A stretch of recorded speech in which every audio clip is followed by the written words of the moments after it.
Hello everyone, আজকে হচ্ছে আমাদের একটা বিয়েবাড়ির ইনভিটেশন। সকাল থেকে গিয়েছিলাম কিন্তু তেমনভাবে ভ্লগ করতে পারিনি, তার কারণ আসলে আমার শরীরটাও ভালো ছিল না আর তেমন একটা রেডি টেডি হয়েও যাইনি। আজকে এটা হচ্ছে আমার লুক। শাড়িটা মিশো থেকে নেওয়া, আমি লিংক দিয়ে দেবো ডেসক্রিপশনে। চলো দেখাচ্ছি।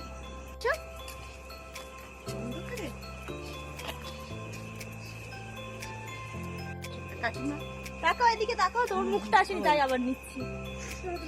যেহেতু আমাদের বাড়ি থেকে বেশ কিছুটা দূরেই লজ, আর সেই লজেই বিয়ে হচ্ছে, তাই জন্য টোটো ছাড়া যাওয়ার তো উপায় নেই। তাই আমরা সবাই মিলে উঠে পড়েছি তাড়াতাড়ি করে টোটোতে। আর টোটোতে উঠেই আমরা রাধাকৃষ্ণ মন্দিরে নম করে তাড়াতাড়ি করে চলে এসেছি লজে। আর লজে এসেই আর বেশি দেরি না করে নতুন বউয়ের সাথে বেশ কিছু ফটো তুলে নিই, ভিডিও করে নিই। আর সবাইকেই বেশ ভালো লাগছিল দেখতে, নতুন বউকেও তো দারুণ লাগছিল। আমরা সবাই মিলে দাঁড়িয়েছিলাম ফটো তোলার লাইনে, কে কখন ফটো তুলবে।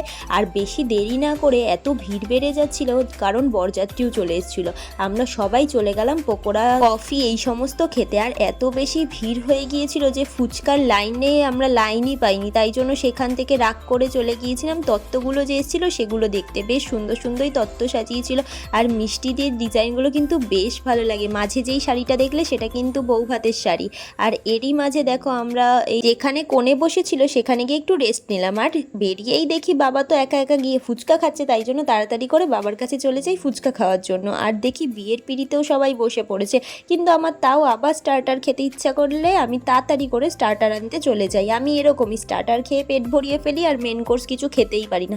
তারপর রুমটায় এসে একা একা পাখার হাওয়ায় বসে আমি পকোড়া খাচ্ছিলাম, আর আমার পাশে রয়েছে শ্রেয়া, তিনি খাচ্ছিলেন কফি। আর এই বিয়ে বাড়িতে এসে আমি বেশ মিষ্টি একটা পুচকি মেয়েকে দেখেছিলাম, এই যে ওর নাম কিন্তু শ্রেয়া। ও কেন কান্নাকাটি করছে জানো? এক তো গরম লাগছে, তার মধ্যে ওকে এত সুন্দর সাজিয়েছে যেটা বাচ্চাটা নিতে পারছে না, আর তার সাথে সাথে ওর ফোন চাই। আজকালকার বাচ্চারা তো ফোন ছাড়া থাকেই না। যাই হোক, এদিকে বিয়ের জন্য বউকে আনা হবে আর আমরা সবাই দাঁড়িয়ে দাঁড়িয়ে ওয়েট করছি। আর এদিকে বউও চলে এসেছে। বিয়ে বাড়িতে এসেছি, বিয়ের কিছু কিছু রিচুয়ালস না দেখলে হয়, তাই জন্য আমরা সবাই মিলে বিয়ের এই নিয়মগুলোই দেখছিলাম আর বেশ এনজয় করছিলাম।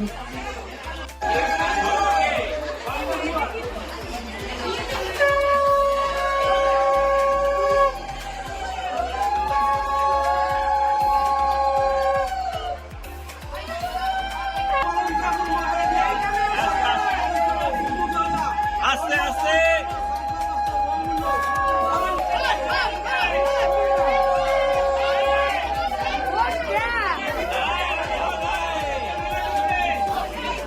আর জানো, এদিকে যখন সবাই বিয়ে দেখতে ব্যস্ত তখন ফুচকা কাকু দেখি বেশ ফাঁকা, তাই জন্য আমি তাড়াতাড়ি করে ফুচকা কাকুর কাছে গিয়ে বেশ কয়েকটা ফুচকা খেয়ে নিই। আর বিয়ে বাড়ির ফুচকাটা না একটু বেশি টেস্টি হয়, কারণ ফ্রিতে পাওয়া যায় তাই জন্যে।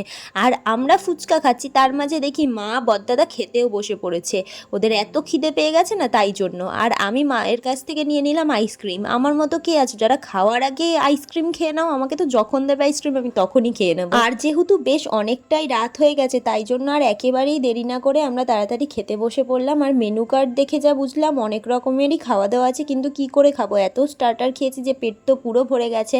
আমার পাশে বসেছে বাবা, পিসি, শ্রেয়া, কাকিমা সবাই, আর আমি মাঝখানে বসে রয়েছি। প্রথমেই দিয়ে দিয়েছিল কাবলি ছোলা, তার সাথে রাধা বল্লভী, কিন্তু রাধা বল্লভীটা না ঠান্ডা হয়ে গেছিলো, কিন্তু কাবলি ছোলাটা বেশ ভালোই হয়েছিল।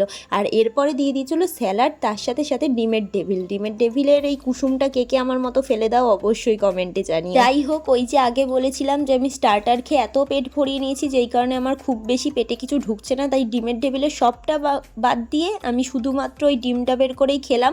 এরপর দিয়ে দিল ভাত, ডাল আর লেবু, যেটাকে লেবু দিয়ে খেতে তো দারুণ লাগছিল। আর সাথে যদি থাকে এরকম ঝুরি ঝুরি আলু ভাজা, তাহলে আর কি চাই।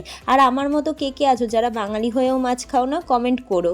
আমি মাংসাশী, আমি মাংস ভালো খাই, তাই আমি মাংস নিয়েছিলাম। আর তারপরে দিয়েছো চাটনি, পাঁপড়, মিষ্টি, সন্দেশ, আরও কত কিছু।